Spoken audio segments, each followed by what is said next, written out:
Boa noite. Então, hoje nós vamos falar sobre as bacias hidrográficas, tanto do Brasil quanto do mundo, e algumas questões hídricas relacionadas a elas.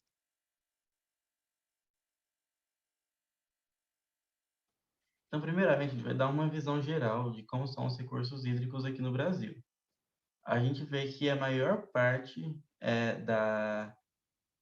a maior país que vai concentrar água doce no mundo vai ser o Brasil.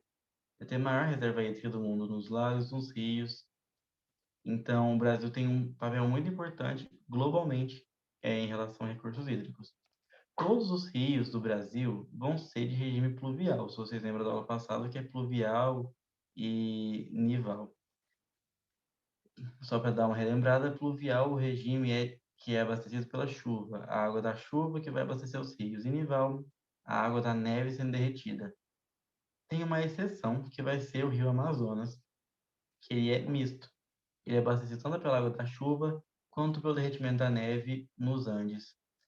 A maior parte dos rios são perenes, ou seja, eles estão correndo o ano todo, com exceção de alguns no Nordeste que são intermitentes, ou seja, eles na estação seca eles se secam, na estiagem eles param de correr.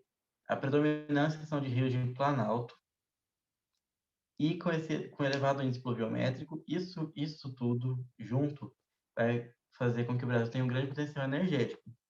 Por isso que nós temos muitas hidrelétricas, né? Um dos nossos principais fontes de energia é a energia hidrelétrica. E o predomínio da drenagem é exorreica. Se vocês lembram dos tipos de drenagem da aula passada também, drenagem exorreica é quando o rio corre para fora do continente. O rio corre, vai desaguar no mar. Essa drenagem vai ser uma foz, pode ser em delta ou em estuário. A maior parte aqui no Brasil é em estuário, exceto Amazonas e Parnaíba. O Parnaíba é em delta, o Amazonas é misto, tem tanto em estuário quanto em, em delta. Então, primeiramente, nós vamos falar da bacia hidrográfica do Amazonas. Ela vai compreender 7 países, sendo a maior bacia hidrográfica do planeta. A segunda é a do Congo e a terceira é do Mississippi. Nós vamos falar delas para frente. Vai drenar 7 países, vai ser a maior bacia hidrográfica do planeta. Quando ela sai do Chile, não, perdão, do Peru, nos Andes, o rio Amazonas vai ter o nome de Maranhão. Quando ele entra no Brasil, assim que entra em território brasileiro, passa a se chamar Solimões. E assim que esse rio Solimões se encontra com o Rio Negro, vai ser constituído o rio Amazonas a partir daí, né?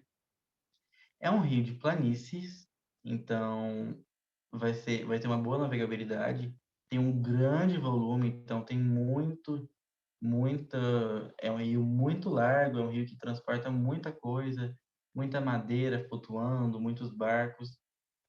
Mas também existem alguns rios mais um pouquinho mais longe, mas que ainda estão dentro da bacia amazônica, que são de planaltos. Então, existe um potencial hidrelétrico também.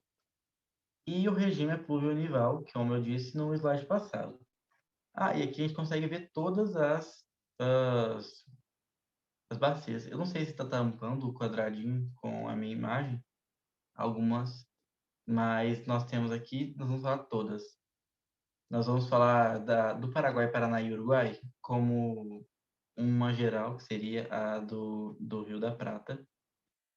Do Atlântico Sul, Atlântico Sudeste, Leste e Nordeste, também nós vamos falar como os secundários. Mas, enfim, essa é a bacia do Amazonas e ela é uma das principais da América do Sul. Mas ela também vai, como tudo, né, vai ter grandes problemas ambientais que vão estar prejudicando tanto a água em si, a qualidade da água, o curso das águas, o volume das águas, quanto aquilo que está adjacente, como a população, a fauna e a flora. Então, a mineração, especialmente no Pará, vai ser um potencializador enorme do assoreamento dos rios e contaminação das águas. Assoreamento é quando vai muitos dejetos no rio e ele acaba sendo desviado. E a contaminação das águas por metais pesados, especialmente mercúrio, né, para captação do ouro, isso especialmente no Pará. Outro desastre ecológico muito importante da região da bacia amazônica vai ser a construção de usinas hidrelétricas mal planejadas. Uma usina hidrelétrica, idealmente, seria um tipo de energia limpa, porque é uma energia renovável, que a água retorna, né, por causa do ciclo da água, não vai poluir nada, não vai mandar gases para a atmosfera, mas isso não acontece com o mau planejamento extremo que nós temos aqui no Brasil. Então, quando nós temos que fazer uma usina hidrelétrica, precisa de uma grande área ser alagada. Nós temos uma usina hidrelétrica aqui próxima, que é de Furnas, e nós temos o lago artificial de Furnas, que foi alagado, não existia, foi alagado para fazer uma usina hidrelétrica. No norte do Brasil, isso acontece aconteceu de uma maneira que essa usina de Balbina, no Amazonas, foi construída, a barragem dela, em cima de uma área florestada. Então, a inundação dessa área florestada fez com que as plantas, toda a floresta que estava lá, foi inundada, começou a apodrecer e a liberar muitos gases estufa na atmosfera, muito gás carbônico. As raízes apodreciam, o caule, as folhas apodreciam e liberavam gases e continuam liberando. Esse desastre ecológico é tão intenso que vocês conhecem os tipos de energia, né? É um dos piores usinas de energia que nós temos é a energia a carvão, energia termoelétrica. E para vocês terem uma noção, a hidrelétrica de Balbina libera 10 vezes mais gases poluentes do que uma usina termoelétrica com o mesmo potencial. Isso porque a hidrelétrica de Balbina também não tem muito potencial hidrelétrico. Ela não abastece nem a cidade de Manaus, que era o objetivo, nem isso ela consegue abastecer. Então, realmente foi um arrependimento que nós tivemos de planejamento aqui no Brasil. Temos outras usinas que não foram tão desastrosas assim, mas isso é uma coisa importante a se dizer. Outra bacia que nós vamos ter é a bacia hidrográfica do Tocantins-Araguaia. Ela vai ser a maior bacia exclusivamente brasileira. As outras grandes bacias que nós temos, como a Amazônica e a do Paraná, são compartilhadas com outros países, né? Ela vai se distribuir pelos estados, principalmente do Tocantins, que vai distribuir por todo o estado do Tocantins, até porque os principais rios que vão constituir essa bacia vai ser o rio Tocantins e Araguaia. O rio Araguaia vem de Goiás. Então, Tocantins, Goiás e Mato Grosso, os três estados mais importantes para essa bacia, mas também o Pará, o Maranhão e uma pequena parte do Distrito Federal. Vocês conseguem ver uma manchinha, talvez nem dá para ver, mas é 1% do Distrito Federal é drenado pela bacia do Tocantins e Araguaia. Tem um alto potencial hidrelétrico porque é uma bacia com rios de planalto. Nós temos aqui uns planaltos muito importantes aqui em Goiás, no Tocantins. E nós temos a barragem da usina de Tucuruí, que tem o mesmo problema da usina de Balbina, quando estou falando de eutrofização das águas. Eutrofização das águas é justamente aquilo de apodrecimento das árvores, da vegetação, dos animais também, que vai fazer com que libera gases tóxicos. Tóxicos não, mas poluentes, né? Gases estufa. É a segunda maior do Brasil, essa usina de Sucruí, perdendo apenas para a usina do Iguaçu. E nós temos também a bacia hidrográfica do São Francisco, que é outra que está exclusivamente no território brasileiro. Vai nascer em Minas Gerais, na Serra da Canastra, se eu não me engano, é aqui próximo, um pouco mais para o norte, e vai drenar tanto Minas Gerais, quanto Bahia, Pernambuco, Alagoas e Sergipe. Vai passar pelo semiárido do norte de Minas, do sertão baiano e do sertão pernambucano, do sertão alagoano, do sertão sergipano. Então, vai passar por umas áreas bem secas, né? Umas áreas bem pobres também do Brasil. Então, vai ser vital, esse rio é vital para a sobrevivência dos povos ribeirinhos de baixa renda que vai existir nessa área. O potencial de produção de energia hidrelétrica é alto, porque também é de Planalto. Nós temos as serras aqui de Minas Gerais, o Planalto da Borborema, no Nordeste. Então, nós temos planaltos, quedas d'água que vão facilitar essa produção de energia hidrelétrica. Possui um trecho navegável do norte de Minas até uma pequena porção da Bahia. É um trecho navegável até que importante, são 2.000 quilômetros de trecho navegável. E nós temos como principal problema, principais problemas ecológicos, os garimpos, a irrigação das lavouras e as barragens hidrelétricas, como eu já tinha dito. Então, os garimpos, o mesmo problema do Pará, as barragens, o mesmo problema das outras bacias que nós vimos para trás, e a irrigação de lavoura, porque nessa região nós temos bastante o solo muito seco, então nós precisamos não, né? Os, as, os agricultores vão desviar muitos desses rios para desviar o curso deles mesmo para irrigar as plantações. Isso vai ser responsável pelo desvio do leito dos rios, como eu falei, a redução da vazão. Vocês sabem que é a vazão da física, que é o volume de água por minuto, vai causar enchentes, etc. No Rio São Francisco, nós temos uma questão importante para o Brasil, que seria a transposição das águas. O que seria isso? É basicamente desviar, só de uma maneira legal, legal, tipo, na lei, não legal, tipo, legal, para tentar abastecer as regiões secas do Nordeste, que vai tentar sanar a deficiência hídrica do semiárido. Então, vai tentar desviar um pouco, vai tentar canalizar esse rio para abastecer alguns outros rios são perenes, ou alguns rios que são mais fracos, com menos volume, para ajudar a irrigação da região. Vão ter dois eixos principais, vocês conseguem ver nessa imagem aqui. Nós temos o eixo leste, que vai para Paraíba, e o eixo norte, que vai para o Ceará. Essa construção dessa transposição das águas do Rio São Francisco é muito polêmica, desde a sua sugestão na década de 80. Por quê? É extremamente caro. Tem gente que defende que isso é a Transamazônica da água. Se vocês estão familiarizados, a Transamazônica é aquela rodovia que ligaria a Bolívia ao Atlântico, quando o Brasil comprou o Acre, que não foi completado. Seria muito caro, inviável, até hoje não foi feito, e tem muita gente que pensa que do mesmo jeito será com a transposição das águas do São Francisco.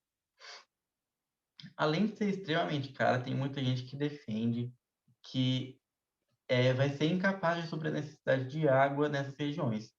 Isso porque essas pessoas falam que o problema da água nessas regiões não é exatamente a falta de água, mas sim a má distribuição, a desigualdade que existe, né?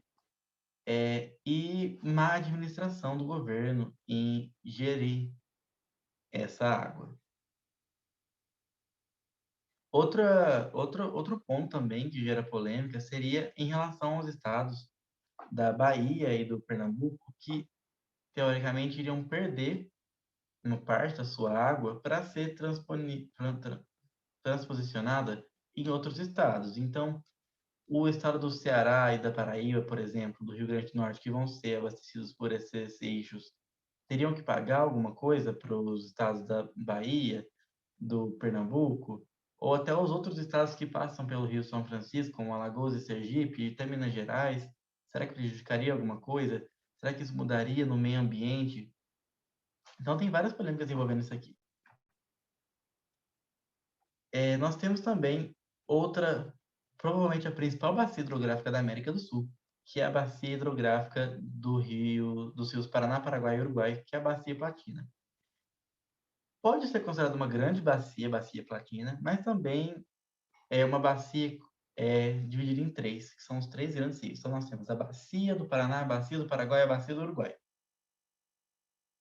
Ela vai ser uma bacia tão importante assim para a América do Sul, porque ela vai drenar basicamente o centro-sul do Brasil, grande parte do centro-sul do Brasil, que é a região mais economicamente ativa do Brasil, o interior do estado de São Paulo inteiro, até a própria cidade de São Paulo, o sul de Minas Gerais, o Triângulo Mineiro, quase, na verdade, todo o estado do Mato Grosso do Sul, grande parte dos estados do Sul, a maior parte da área dos estados do Sul, chega até em Goiás, Mato Grosso, então passa por muitas partes importantes do Brasil. Aqui nós temos uns rios, o Paraná, né? O Paraguai e o Uruguai. E eu vou separar cada um deles para falar um pouco das características deles. O Rio Paraná, ele vai ser formado quando vai encontrar o Rio Paranaíba com o Rio Grande. Esse encontro acontece, né, na divisa entre o Triângulo Mineiro com São Paulo e Mato Grosso do Sul, e a partir daí é o Rio Paraná. Esse rio vai ser o rio que tem o Rio Tietê, que chega lá em São Paulo, é um rio que abastece boa parte do estado do Paraná. Ah, o Rio Iguaçu também vai estar parte dessa bacia do Paraná, então a hidrelétrica de Foz do Iguaçu vai ser também desse rio. Muitas divisas, tanto dentro do Brasil, por exemplo, Mato Grosso do Sul e São Paulo, Mato Grosso do Sul, São Paulo e Minas Gerais, Mato Grosso do Sul e Paraná, Paraná e Santa Catarina, são divisas interestaduais que são feitas por rios da bacia do Paraná. E esses rios da bacia do Paraná correm em planaltos, então são rios com bastante potencial hidrelétrico e não são muito bons para navegação. Por outro lado, tanto os rios Paraguai e a bacia do Paraguai e a bacia do Uruguai vão ser navegáveis. A bacia do Uruguai é de planalto também, mas vai ser com menos quedas d'água. E a bacia do Paraguai vai ser um rio de planície. A bacia do Paraguai vai compreender o país Paraguai, o estado do Mato Grosso do Sul, então vai ser que vai meio que irrigar, assim, por dizer, o Pantanal. A bacia do Paraná está aqui, né, no sudeste e sul, então grandes centros econômicos e urbanos do Brasil. E a bacia do Uruguai vai estar presente no Rio Grande do Sul, principalmente Rio Grande do Sul e Uruguai. Esses rios não vão ser importantes apenas para o Brasil, porque eles vão ser a bacia a bacia platina, né? Vai drenar todo o Paraguai inteiro. E não só para o Paraguai, que é muito importante, mas também para a Bolívia, para o Uruguai, para a Argentina e principalmente para o Uruguai e para a Argentina. Uruguai e Argentina, basicamente, uma parte muito importante da economia deles está relacionada à navegação do Rio da Prata, que faz parte da bacia platina. Então, essa divisa que nós vamos ter entre Estados Unidos, não, desculpa, entre a Argentina e o Uruguai é bastante importante para a economia deles. Então, essa bacia platina é muito importante, eu queria que vocês dissem isso. Desculpa se eu fui repetitivo. No Brasil, nós também vamos ter as bacias secundárias, que são as bacias hidrográficas do Atlântico Sul. Nós vamos ter o trecho norte-nordeste, que nós vemos aqui de cinza na direita, que vai ser no semiárido, né? Então vão ter muitos rios que são intermitentes. Inclusive, o maior rio intermitente do mundo está aqui, que é o Rio Jaguaribe. Nós temos também o trecho leste, que vai ser importante aqui para Minas Gerais, para o leste de Minas, principalmente. E também para Bahia, né? Rio de Janeiro, Espírito Santo. Os rios principais desse trecho leste vão ser o Rio Jequitinhonha, que vai passar por uma área bem pobre, né? Em Minas Gerais. O Rio Doce, que nós conhecemos por aqueles desastres que aconteceram em Brumadinho. Então, vai, como né, a origem do desastre já foi disso, a mineração. A mineração é uma constante no Brasil de problemas ambientais para os rios, para as bacias hidrográficas. E o Rio Paraíba do Sul, que vai passar por uma área de bastante urbanização aqui no Brasil. Esses são os principais, não são os únicos, vai ter muitos outros, né, nesse trecho leste. E o trecho sul-sudeste, que vai passar desde o sul de São Paulo até, passando pelo litoral, até o Rio Grande do Sul. Então, são áreas também de bastante urbanização. Em Santa Catarina, no Rio Grande do Sul, também tem mineração, em Itajaí, em Santa Catarina especialmente. No Rio Grande do Sul, bastante gado, então vai ser usado para hidratação das lavouras e do gado. Então, essas são as bacias hidrográficas do Atlântico Sul. Agora, nós vamos falar das principais bacias do mundo. Na América do Norte, nós vamos ter apenas duas que são de extrema importância para a gente ver, que são a bacia do São Lourenço, que ela vai acontecer nos Estados Unidos e Canadá, a divisa Estados Unidos e Canadá, e vai abastecer os Grandes Lagos. Vocês já devem ter ouvido falar dos Grandes Lagos, né? Conhecer os Grandes Lagos. São muito famosos nos Estados Unidos. Chicago, por exemplo, uma cidade muito importante tem lá. Bacia do São Lourenço. Outra bacia, talvez a mais importante, a mais importante dos Estados Unidos, é a bacia do Mississippi. A gente ouve muito falar nos filmes, né? E realmente ela está em uma parte muito expressiva dos Estados Unidos. O rio Mississippi ele é muito longo e, principalmente, ele é navegável. Então, é um rio que vai ser essencial para a economia dos Estados Unidos, que é a maior economia do mundo, né? Então, vai ser um rio essencial para a economia mundial. Ele vai começar lá no estado de Minnesota e vai terminar lá em New Orleans, no sul dos Estados Unidos. E também vários outros rios vão ser drenados para o rio Mississippi, né? Como eu falei no começo da aula, é a terceira maior bacia hidrográfica do mundo, perdendo apenas para o do Congo, que é a segunda, e do Amazonas, que é a primeira. Agora, as principais bacias da África. Nós vamos ter três que são muito importantes. A bacia do Nilo tem uma importância não apenas histórica, né, quando a gente aprende do Egito, e também da cheia do Nilo, que faz o humus, né, para a sobrevivência, né, dos povos que habitavam a região, para sobreviver no deserto.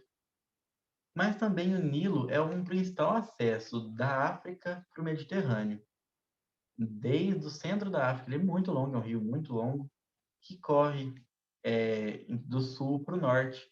Então, o principal acesso da África para o Mediterrâneo, de vários países da África. A foz do Nilo ainda é outra, não sei se vocês já viram. Também nós vamos ter o rio Níger, que vai passar no Saara. É um rio muito importante também, por isso ele vai irrigar essas regiões muito pobres. E também temos o rio Congo, que vai ser a segunda maior bacia hidrográfica do mundo. Vai passar pelo Congo, pela floresta equatorial do Congo, né? Agora, indo para a Europa, nós vamos ter alguns rios muito importantes com as suas bacias hidrográficas. Vocês não precisam decorar todos, mas só para, não só curiosidade, mas vocês também teriam conhecimento geral para poder compreender o que foi dito. Não que vocês vão ter que saber exatamente o que acontece em cada rio. O rio Volga é um rio que nasce na Rússia. Ele sofre por congelamento durante o inverno, então isso atrapalha um pouco, mas ele é navegável durante a maior parte do ano. É um rio de extrema importância para a economia russa e também do leste da Europa. Temos o rio Reno, que é um rio de importância histórica e econômica muito grande. É o rio que foi formada, né? É um rio muito importante para a formação da Alemanha. Se vocês lembram da unificação alemã, provavelmente vocês vão estar familiarizados com esse rio. Ele vai começar nos Alpes suíços e vai terminar na Holanda, passando pela Alemanha, pelos principais estados da Alemanha. O rio Danúbio, que é um dos maiores rios da Europa, ele vai ser muito importante porque ele também é navegável e ele vai fazer parte de diversas divisas. Muitas divisas mesmo da Europa estão no rio Danúbio. Da Alemanha, da Áustria, da Suíça, da Romênia, da Bulgária, da Eslováquia, da República Tcheca, da Sérvia, enfim, muitos. Eu não vou nem citar porque senão vai estressar vocês, desculpa. Também tem o rio Sena, que é um rio muito importante da França.